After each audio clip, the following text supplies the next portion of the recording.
Welcome back, gang, for the first time and hopefully many more to come.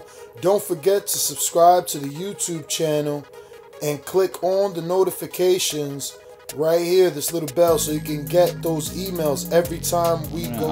I'm going to switch gears here because I think, you know, in terms of making big fights like that, or fights like yourself, you know, it's always risk versus reward. Yeah. That's always the name of the game in boxing. But, you know, one thing that just came out is Canelo tested positive. What's your take on that? Is he a straight cheater? Is he just irresponsible, or is it just a complete mistake? Are you buying the meat, contaminated meat story? I mean, we've heard that story before, you know, through a lot of through a handful of Hispanic fighters in the past. So, you know, I don't know if it's just a trend down there with their meat that's fucking them up, or, you know, if it's they're just all using the same story, you know. I'm not really sure in this. Like, the more they use the story, maybe the more believable it is. Like, no, it's really the meat. You know, I'm not really sure. We just have to wait, and I don't know if they can take, you know, a more detailed look at it and look into it more and get a better answer, or if they're just going to leave it at what it is and push on. You know, I'm not really sure. I know there's a lot of people in the sport these days taking performance-enhancing drugs, you know, that brings me to what I was going to ask, is the risk versus the reward factor. Triple G's been completely silent. Yeah. You're Triple G. What do you do? That's tough. I've yet to be in that position, you know, and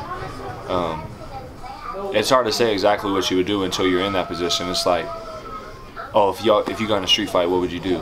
Well, you don't really know till you get in a street fight, you know what I'm saying? And then, you know, things just take place.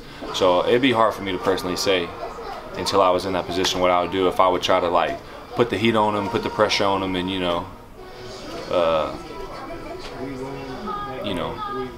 call him a cheater or whatever. If I would just kind of let it be what it is and just take a deeper look into it, it's hard for me to say for sure, you know. So. Yeah, because I mean, it's a lot of money on the line. Yeah. To say I'm not gonna fight this guy. He cheated, and I'm out. Yeah. So you know, I guess if you're not in that position, right? It's hard to say. So, but with the way the sport is, you know, I wouldn't be surprised at some point that I am in that predicament. You know, and if I am, I'll just handle it step by step once we get there. So. Yeah. So I mean, it sucks because Canelo had such a, you know, the way the sport looked at him. He's a big name. Yeah. He took on some tough fights he didn't have to. He took some that we didn't need to see, but overall he always was ready for a challenge, man. But that, I think, risk reward is kind of, that's the name of the game in boxing. Yeah. Welcome back, gang, for the first time and hopefully many more to come. Don't forget to subscribe to the YouTube channel and click on the notifications right here, this little bell, so you can get those emails every time we go.